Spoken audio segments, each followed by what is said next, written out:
Buenas tardes. Buenas tardes. Buenas tardes, Silvia.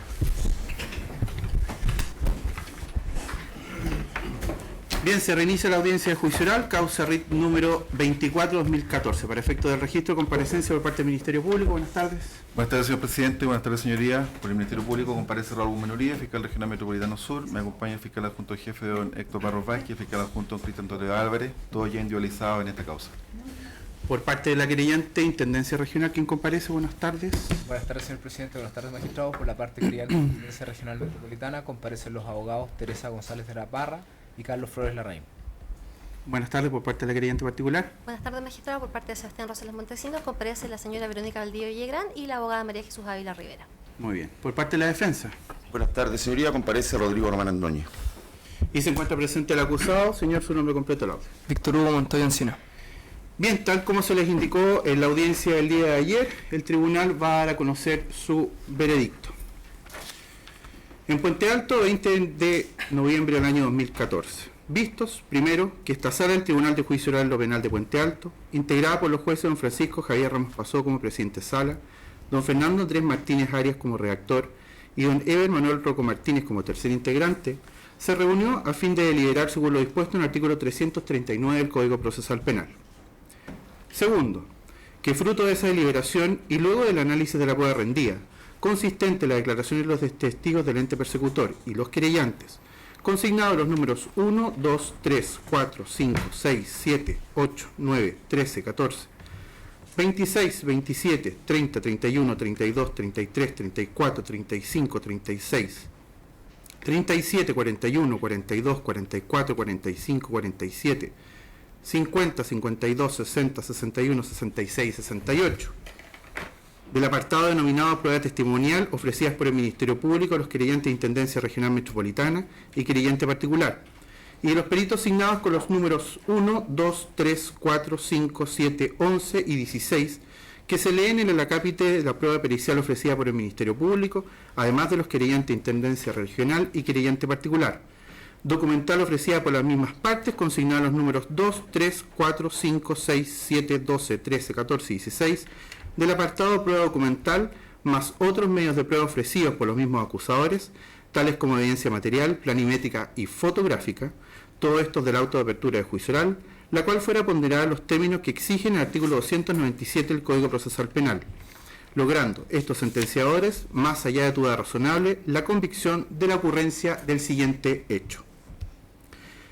Que el día 9 de febrero del año 2013, uno o más sujetos no identificados se trasladaron portando y transportando un artefacto explosivo de fabricación artesanal compuesto de un extintor de 2 kilos como contenedor, en cuyo interior se contenía pólvora negra, el que contaba para su detonación con un sistema de activación o iniciador eléctrico compuesto de 5 baterías de 9 volts y un temporizador con el objeto que dicho artefacto explotara.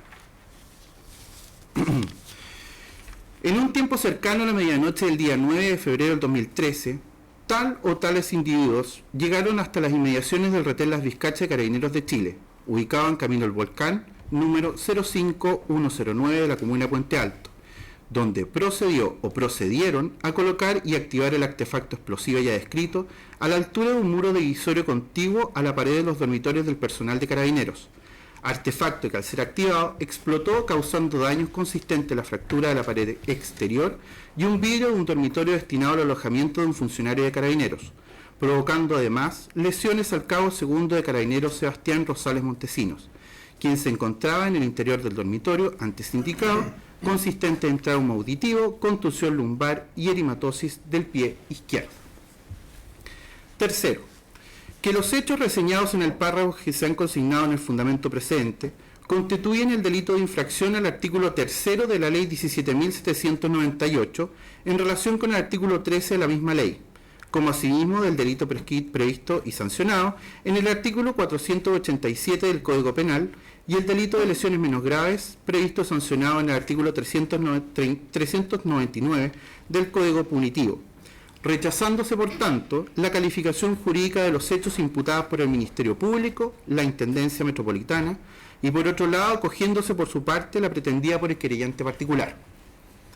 que de esta forma, por la unanimidad de sus integrantes, se ha recalificado los hechos imputados en esta causa a las figuras penales antes descritas, toda vez que a juicio de estos sentenciadores, la prueba rendida ha sido insuficiente para determinar el elemento subjetivo del delito de colocación de artefacto explosivo terrorista, previsto sancionado en el artículo 2, número 4, en relación a los artículos 1 y 3 de la ley 18.314.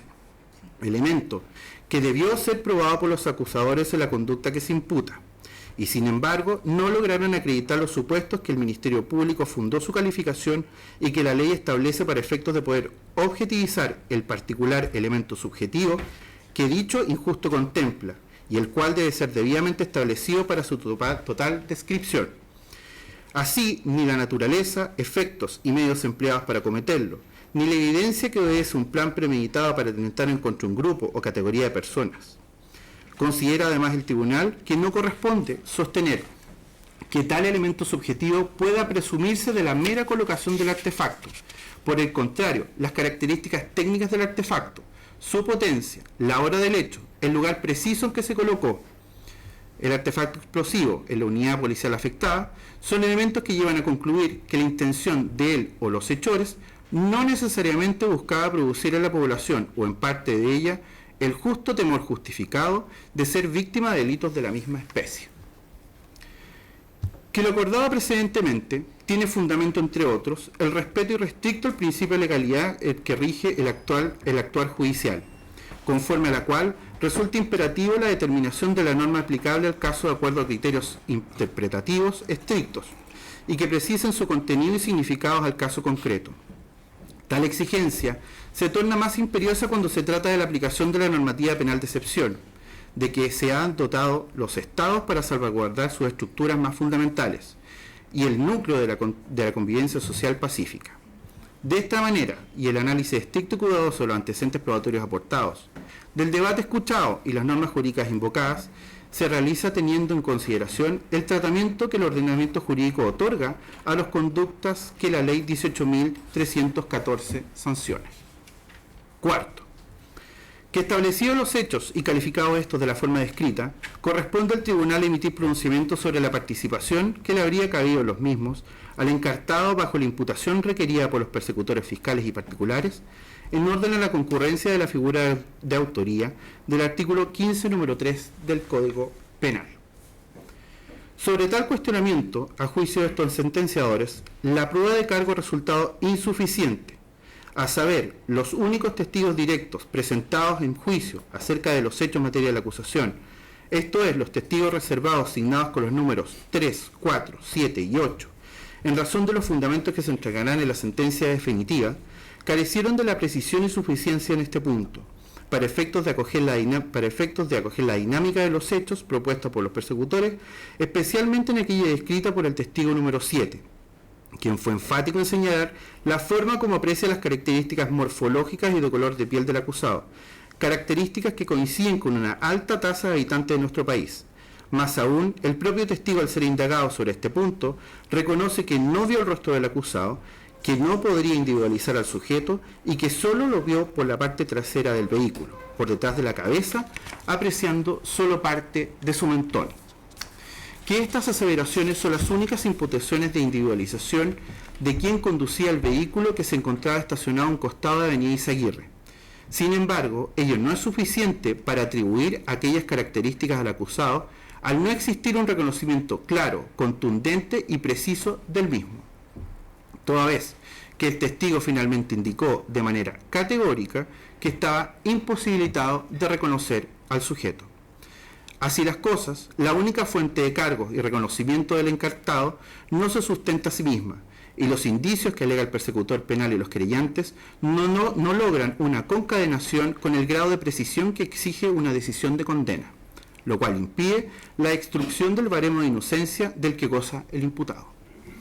Por otra parte, si bien fueron encontrados iones nitritos en las vestimentas que el encartado vestía el día de los hechos, este solo elemento no resulta determinante para imputar a Montoya Encina la conducta descrita en la acusación. Ello principalmente por dos motivos. Primero, si su labor fue únicamente el traslado de quienes colocaron el artefacto explosivo en el retén La Vizcacha, su eventual contaminación con este objeto debió producirse con el contacto con ellos, luego de que los mismos tuvieran contacto a su vez con la pólvora deflagrada. Pero, siguiendo el mismo principio de la transferencia, dichos iones nitritos necesariamente deben estar presentes en los asientos o superficies del interior del vehículo placa patente única SE4477, que habrían utilizado los dos individuos que eventualmente colocaron y activaron el artefacto explosivo. Sin embargo, ni un rastro de dicha sustancia se encontró al interior del vehículo referido. Y segundo, no resulta concordante con las acciones que le son atribuidas al acusado el que dicho elemento se depositara en sus ropas al tener contacto directo con la pólvora, toda vez que se sostuvo que estos artefactos explosivos iban sellados a efectos de lograr explosar por efecto de la expansión de los gases, con lo cual este contacto era más débil, máxime si no fue situado trasladando dicho objeto, ni tampoco se le imputa la confección del aparato explosivo. Por último, en cuanto a la presencia del vehículo placa patente única SE4477 en las cercanías del lugar de los hechos, tampoco permite desprender de manera lógica y precisa la participación del encartado en los hechos hoy juzgados, toda vez que si bien se pudiese considerar que el vehículo se ubicaba en el lugar de los hechos, no existe ningún otro elemento de corroboración que permita sostener que el acusado era, en ese momento, el conductor de dicho móvil, ya que nadie lo ve o reconoce conduciendo este, ni tampoco es suficiente al respecto el análisis de señales de tráfico de llamadas del celular del acusado en horas cercanas a la ocurrencia de los hechos, ya que el perito que declaró respecto a este punto fue incapaz de precisar de manera científica y comprobable el rango de acción de las antenas celulares apostadas en el sector, indicando solo valores y distancias aproximadas, lo que permitiría eventualmente situar al acusado o su celular en las cercanías del retén Las Vizcachas. Sin embargo, esta imprecisión y falta de certeza impide al tribunal determinar de manera consistente el hecho, y menos determinar la presencia de éste en el vehículo a la hora de la explosión del artefacto. Finalmente, el artículo 15, número 3 del Código Penal aludido por los acusadores indica: se consideran autores, número 3, los que concertados para su ejecución facilitan los medios con que se lleva a efecto el hecho o lo presencian sin tomar parte inmediata en él. En tal sentido, se ha carecido de prueba precisa y clara tendiente a determinar la existencia del referido concierto, siendo la referencia a los dos individuos que habrían colocado y activado el artefacto explosivo de por sí ya insuficiente, y además de los dichos de los testigos 3 y 4, quienes habrían observado a estos dos sujetos correr por las inmediaciones del sector luego de sentir un fuerte ruido, lo que no es posible desprender que sean necesariamente los individuos que colocaron y activaron el artefacto explosivo, atendido que las referidas testigos jamás observaron dicha circunstancia, ni tampoco se puede sostener que por el solo hecho de ir corriendo por una calle del sector donde se encuentra la unidad policial siniestrada, sean aquellos que participaron en la explosión, ello sumado a que los testigos tampoco fueron capaces de ver que esos sujetos hayan subido al vehículo placa patente única SE4477, como lo imputan los testigos 7 y 8, quienes además entregan características morfológicas y de vestimentas diversas a las entregadas por los testigos 3 y 4, razón por la cual tampoco existe certeza y claridad sobre este punto. Principalmente por lo referido, y en virtud del principio indubio pro reo, esta insuficiencia probatoria constituye una falta de convicción en los términos que exige el artículo 340 del Código Procesal Penal, lo que representa la imposibilidad del Estado de destruir la presunción de inocencia establecida en la ley, en la Constitución Política y en los tratados internacionales, a saber, Pacto Internacional de Derechos Civiles y Políticos y Convención Americana de Derechos Humanos, tratados que en tanto consagran derechos esenciales que emanan de la propia naturaleza humana, tienen rango constitucional y acorde a lo dispuesto en el artículo 5, inciso 2 de nuestra Carta Fundamental. Quinto, que por lo anteriormente expresado y en virtud de lo dispuesto en el artículo 340 del Código Procesal Penal, se ha decidido por unanimidad de estos sentenciadores absolver al acusado Víctor Hugo. Silencio, por favor. Silencio.